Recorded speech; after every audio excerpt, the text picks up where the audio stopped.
गौरी के आंगन चलो सखी गौरी के आंगन दुल्हा बन भोले चलो सखी गौरी के आंगन चलो सखी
अंग में विभूति शोभे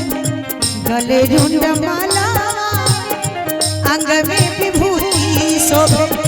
गले रुंडमाला तनी ताली बजा के मैना के आंगन के तनी दृश्य हम सब देखी सब गोटे ठिकर मिठकर ताली बजा के कहबे एना नहीं का बकरी जगह कान पटपटयो तनी खा खैस के ताली बजे कि अंग में विभूति शोभे अरे गले रुंडमाला आ जटवा सोपो है गंगा जटवा सोपो है गंगा धार चलो सखी मैना के आंगन चलो सखी मैना के आंगन दुल्हा बनला भोले दुल्हा बनला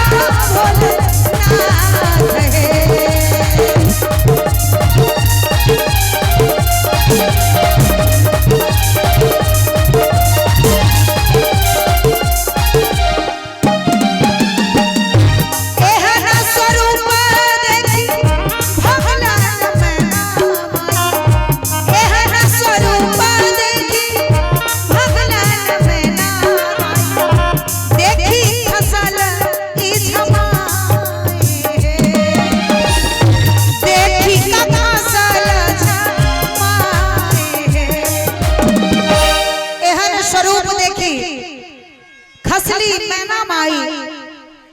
कहे छे कि एहना पौरा परसों गौरी न बियाह एहना पौरा परसों गौरी न बियाह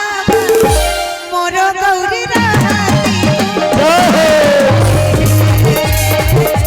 एहना पौरा परसे गौरी न बियाह मोरो गौरी राती